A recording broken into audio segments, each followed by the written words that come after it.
Hello and welcome to Toasted 2.0, Episode 1, which is the rebrand of the new podcast. I've got my co-star, Kelvin, on today. Afternoon. How you feeling? I'm pretty good. Just had business. Yeah, it was alright. Didn't love it. Wasn't bad though. Is it all right? Well, you do make money in business sometimes. Mm-hmm. But anyway, we're going to roll into our first icebreaker questions, which are sort of the lighter ones of the show. Kev, tell us, what's your favourite flavour of shapes? Favourite flavour of shapes? Oh, I love a nice barbecue. Barbecue's pretty good. Barbecue is pretty good. I would definitely say barbecue is the best shapes. Barbecue or on pizza. Pizza's pretty good as well. Yeah, pizza's good too. There's really no bad ones. No, there's really Except not. for savoury. Savoury's bad. We don't like them. But all the other flavours are good. Anyway, moving on. What subjects are you doing for Year 12? All of them? Or the whole range of them? Oh, yeah, probably. I'm doing physics, investigative science, English standard because I can't spell it right, advanced math and extension, and there's always one I forget. Investigative. It'll come back to me later. Righto. Fair enough. So you're going to have no study periods next year at all? I have no study periods whatsoever. That is rough. It is very hard. Very, very hard for me. I got a study period next. I make the most of them. They are awesome. Congratulations. Yeah. I've been working on my D&T major works, I Oh, suppose what really? you call it, in my study periods, as well as watching mountain bike fails. So... Oh, you're watching that in a bit of business as well, weren't you? Yeah, studying hard. And what are your leaving school ideas for the first year once you're gone? Like, as in just the captaincy, or just like after I leave out of school? When you leave school, what are you planning on doing? Probably going to tape or something. Uni's way too expensive. Uni's too expensive. Fair enough. So you did touch on that then. You are the school captain for next year. Tell us how that is and how the process of that is. Process of being captain to actually get the role, it's not too hard. You know, you got to do 2 interviews because you become a student leader first. So you got to fill out a document for that. Then after that, you got to do another document for captaincy and do another interview, which in retrospect isn't too bad at all. It just seems like a really, really big deal. Oh, well, fair enough. You got a nice shiny badge, so keep it shiny, I suppose. Mm-hmm. And we're going to have to throw back to an old tradition that's died since the man who used to run this segment of the podcast has left the school and moved on. Mm-hmm. So the food reviews of Oscar, they were probably the highlights of the whole podcast. Oh, yeah. Because he's left to go be a welder. We've had to take the reins. So for our food review, we've got a pie from the canteen, and I'll rate it about a 7. It's pretty good. It's kind of standard pie. It's good structural integrity of the pastry. Oh, this is such an old tradition. I really should get past episodes back. We should bring Oscar back for one episode just for one, yeah. for the laughs of it. I did talk to him the other day, and his lunchbox he takes to work. Most people would call it an esky. He can't eat that much, can he? Oh, well, he definitely can. But, he's doing great, leaving school, and other co-stars being Corbyn's went to Queensland. Mm-hmm. Is he doing good? Oh, he seems to be. As good as he can get, yeah. And Ethan, well, he's a lost cause. But that's all right. He didn't die for anyone listening to this thinking he did. Anyway, moving on to a more lighter question. Kev, who's your favourite teacher? Oh, any teacher. Oh, they're all going to get mad. They're going to watch this and go, "Why come you didn't pick me?" Yeah, well, we'll have to pick accordingly. It depends on the day. It does. It does. It depends if they're in a bad mood or not. So, but really, there's no bad ones. They're all pretty good, really. For the state of us being on air, I will say yes. There's no bad ones. If the camera was, because we're rolling, they're all great, great people. Probably Crick, just because I just know him so well. Yeah, Crick is probably one of the better ones. Crick, Harrison, they're the good ones. They both have featured on the podcast before, and their episodes are awesome to watch. So if you would like to go listen to those, they are on the Lightly Toasted podcast on Spotify. Definitely worth listening to. Kev, this is a bit more of a business question, considering you are in business, and I am too. If you had $100 or were given $100, and the main goal was to make more money, what would you do? Oh, I'm assuming this is like I'm in school and everything, right? Yes. This is like, as of right now, if I handed you $100 and said make more of it, what would you do? Probably just invest into it. And the stock market's pretty bad, but high risk, high return. Fair enough. Well, that's a better answer than what Nick gave me earlier when I asked him what he would do, and he said he would go and buy scratchies. So, I mean, he'd be lucky to win half of that money back. He'd be lucky to win back a quarter. He's placed 100 scratches. 100 scratchies. But yeah. Anyway, moving on. What are your school holiday ideas? Oh, lovely sleeping. Gotta have a nice little sleep in, of course. Fair enough. Holiday ideas, probably. I'll definitely go out more. I need to go talk to more. I need to hang out with you a bit more. Focus on this podcast stuff. Yeah. Well, I definitely do get up to plenty of fun in the holidays and the weekends as well. Mm-hmm. So, definitely worth tagging along for. Mm-hmm. What are you doing in the holiday stuff? Well, I've got a few things. So, pretty much early holidays of this year, me, Callum and Harry, which are two other kids in our year, obviously, we're going to Merimbula for a few days to the coast with our main goal to go shark fishing. And Harry has already nominated himself to take the bait out in the kayak. Already? I thought there'd be a bit of persuading needed for that. No persuading at all. He's keen as mustard to row out in the ocean in his little kayak with sharks. But that's all right. Little tinny with a big piece of bait. Roll me in. Yeah, better him than me, I suppose. So you'll see him bobbing over the waves in a little blue kayak with a full roast chook on a hook. But yeah, anyway, that's definitely one goal. And then I think we are going to go to Tassie for Christmas. So that's nice. I like going to Tassie. And yeah, and then into the new year, probably not much that's that exciting. Maybe play a little bit of golf, but that's about it. Yeah, my golf abilities are very hit and miss. You know, if I hit the ball, if I can find it, I hit it again. That's kind of how it rolls. But yeah. Anyway, what's on view in the holidays? No, haven't I already answered this question? You probably did. That's the bell, we'll wait. Yep. Yeah, we are in school. If you can hear the bell in the background. Now, if you just heard the man in the background, that was the one, the only Harrison. Harrison. Yep. He has been on the podcast. He'll definitely get back on. For terms of the recorder being on, we'll just call him his character. So, yep. And then another question that's came in. This is fan questions.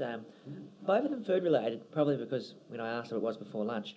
So from Hamish, Kev, what is your favourite dinner meals? My favourite dinner meals.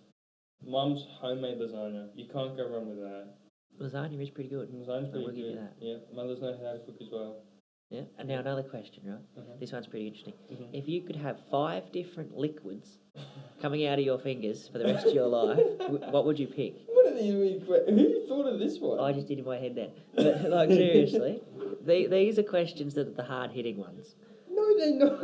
Well, I'll answer it first then. All right. So you'd obviously have fuel for your car. That's a smart option, I reckon. A bit of fire, though. You're going to catch blades. Well, yeah, you got to be careful of that. So, you know, diesel and petrol, and then obviously water, we need that, and the other life-saving substance being chocolate milk, and probably some form of soft drink. But what would you have? Right? I like water too much, so I'd probably go with H2O. Your fuel idea was really smart, but I'm going to take it a step further. I'm going to go with plain fuel, because that can sell for a whole bunch more. And I can Well, you've got multiple fingers. You can have fuel for your own car and plain fuel. I could do that. That's a good business pitch if you're selling plain fuel. It's pretty good as well, yeah. My third one, these are really stupid questions. You know this, right? It's worth knowing. I don't know. Probably like Fanta or something like that. I'll probably just be chugging that all day long. Fourth one.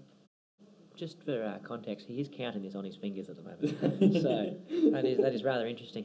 But anyway, so we'll just say normal fuel, plain fuel, and Fanta. And water. Yeah. That's about it. Yeah. And something really weird, just like acid or something, you know. A little bit of battery acid. Bit of battery acid, yeah, fair enough. Another question, which does come from Nick. Kev, what's your favourite video game at the moment? Oh, I don't play any video games. I haven't played any for a while. So we'll just say Tetris. Yeah, we'll go with Tetris, yeah. We play a lot of Tetris in our own leisure time, don't we? Yeah, especially in boring subjects. In the boring subjects, yes. So if you're a teacher and kids are not playing games in your class, that is a win that you were not a boring teacher. You know, but when you're as smart as Harrison, you decide to get a mirror that you've pinched from KFC to hang up in the back of your classroom to watch Year 7s on their laptops. Stop us from playing games. It's kind of a bad move. It's kind of a bad move because so kids can use that to their advantage and put messages on their computer for him to read while he's doing class, which has backfired on him. But we'll just leave it at that. Mm-hmm. And so, yeah, what else have you got to say that's sort of groundbreaking discoveries? Anything exciting?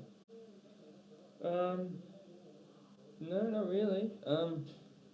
Just from starting this podcast alone, we're already down $30 already. So yeah, the budget on this podcast is it's not great, and the income rates are pretty slow. So but that sort of leads into our next segment, Kev, of business. Of course, now we both do business, and everyone in the world obviously does need money. Mm-hmm. Some have more than others, but in the business side of things, well, how do you feel about all that, making money and starting your own business as opposed to going and working for someone else? I think it's a great idea, personally.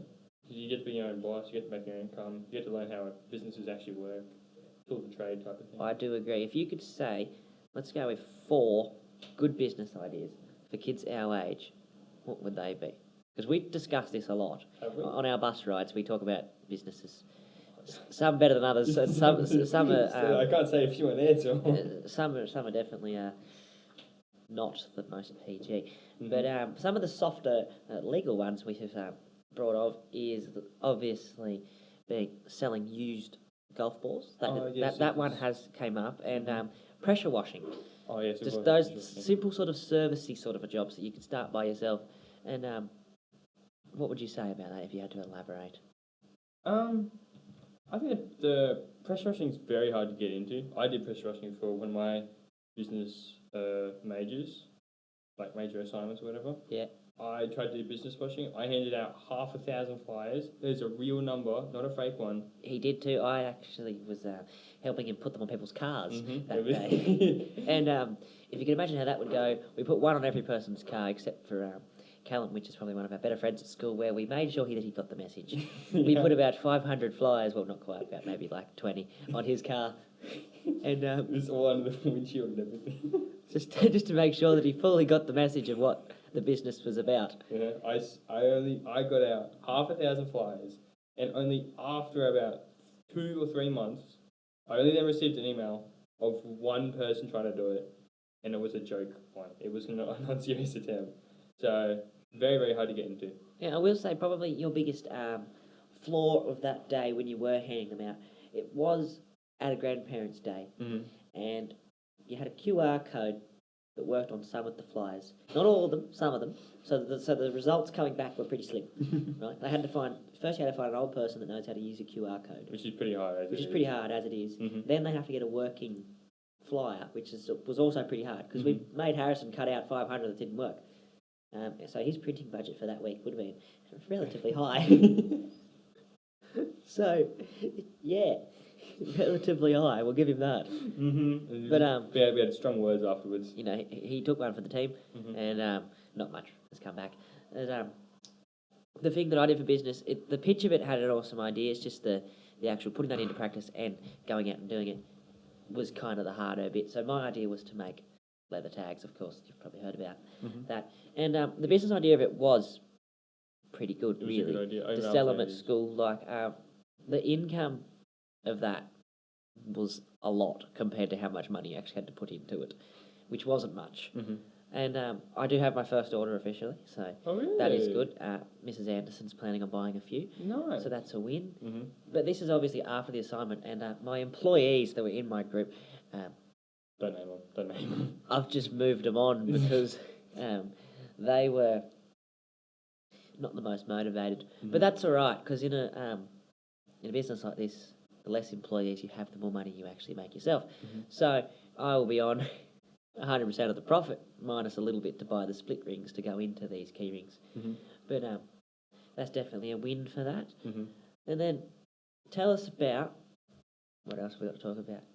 The youth group that you go to. Can you tell us about that? Well, you do hear things saying it's pretty exciting, and you do assure me that it is pretty exciting. And I have been and had tastes of it, and they play some games that you wouldn't find at your basic school lunch.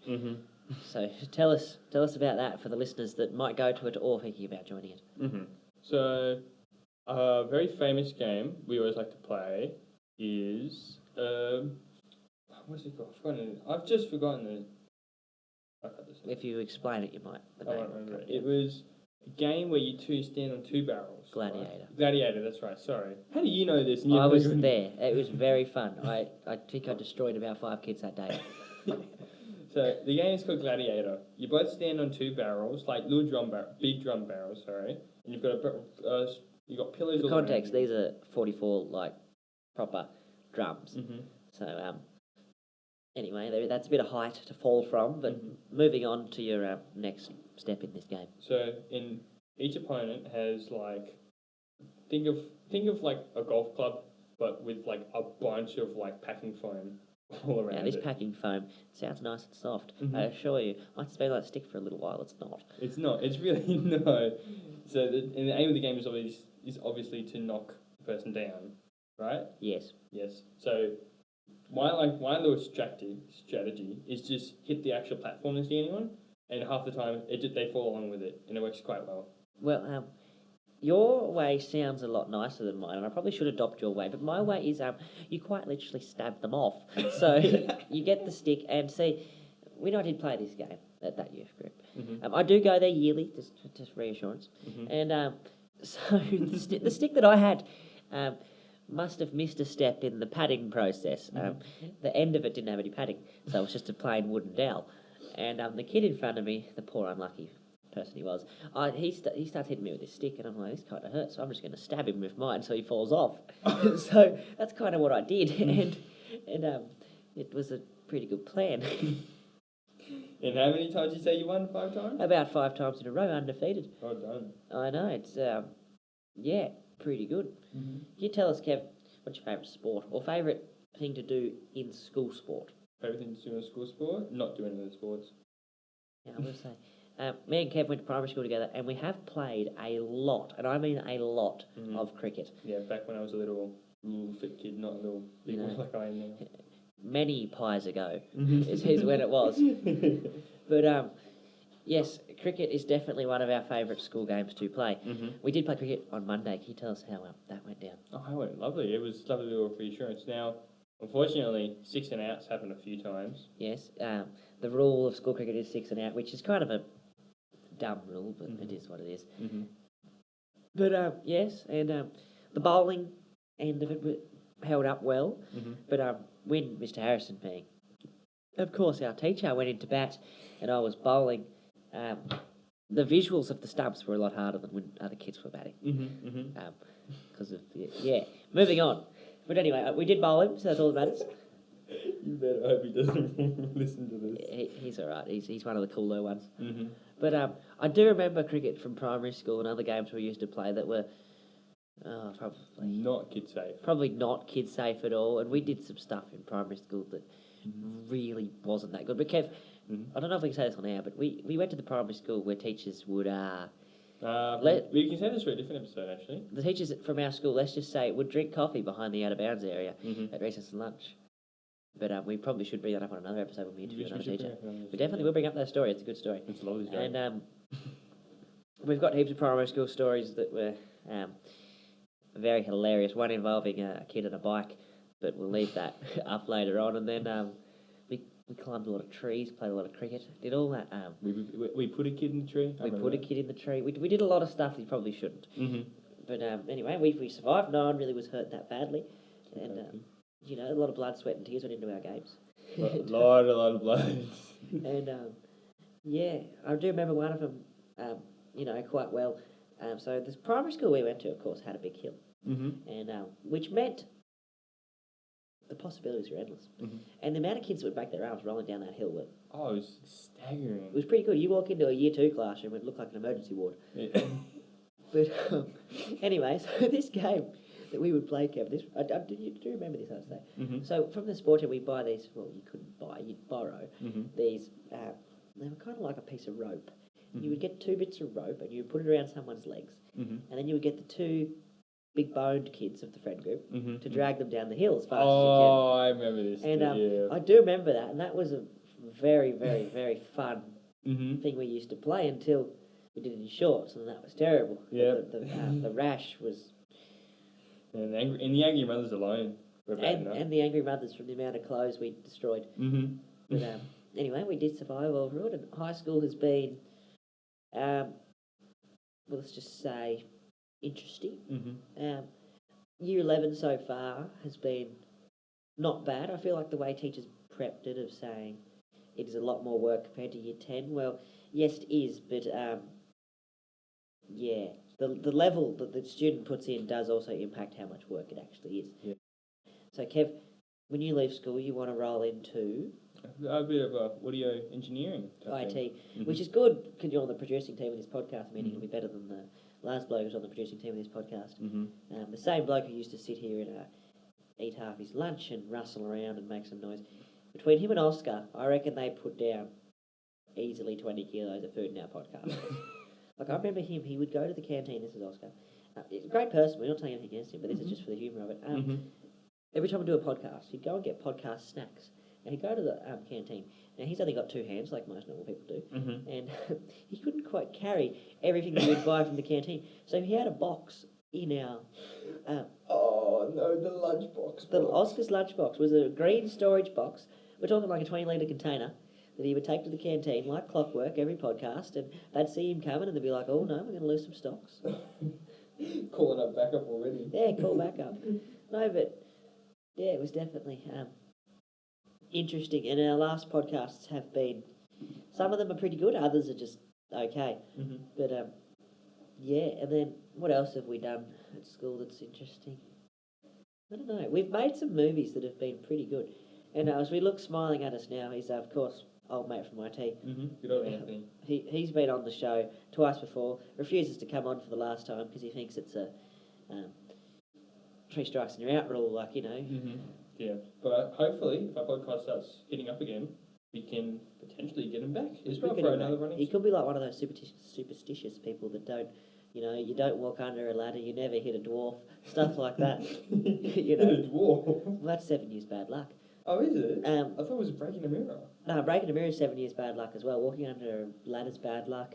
Having an umbrella open under a veranda is bad luck. Wearing yellow is bad luck, usually. Having your hat on the bed is bad luck. Mm-hmm. There's heaps of this. You know a lot about this bad luck stuff. Yeah, I do. If a black cat crosses your path, just consider yourself, you're over. So, but anyway, that's if you believe in luck. Mm-hmm. And most people don't, but anyway. I think we should make an episode about bad luck stories. We should. Mm-hmm. Also, this is quite interesting. As of just a few days ago, Lockie, which is obviously one of our closer friends, he had a bird, let's just say, unload on him, and poo on him. And he was complaining about the bird poo on his shirt. I said, Lockie, that's good luck, and he goes, how? And then Callum says, oh, well, my mum always says they only say that just to get over the fact that you just got pooed on by a bird. He's not wrong. I mean, so, you know, that's interesting. And what did you have for breakfast this morning? For breakfast this morning, I had a ham and cheese toastie. Hang on, we've got the bell going, so in the background. But that's definitely another episode we could bring on. It's the best toasty combinations. And I'll leave you with this, Kev. Mm-hmm. If you're going to make a sandwich, what would you put on said sandwich? Ooh, that is something to live in. Because, you know, there is millions of possibilities. There is a lot. And some are good, some are interesting. Yeah. I like all the vegan stuff. Yeah, the vegan stuff. You know. But anyway, I reckon that is a question to leave to the audience of what is your favourite sandwich and favourite flavour of shapes, and can they mix? Has anyone ever had a barbecue-shaped sandwich? Because that could be interesting. That could be good. We should make that one, though. But we'll sign off for this episode, and we always sign off with some life advice. Kev, do you have any life advice? As my tutor keeps saying, don't do drugs unless they're free. Don't do drugs unless they're free. That's a good bit of life advice. Mm-hmm. But Kev, I feel like the free drugs probably the worst ones. They're trying to get rid of them. Mm-hmm. Anyway, thank you for listening to this episode of Toasted 2.0, and we will see you next week for the next episode.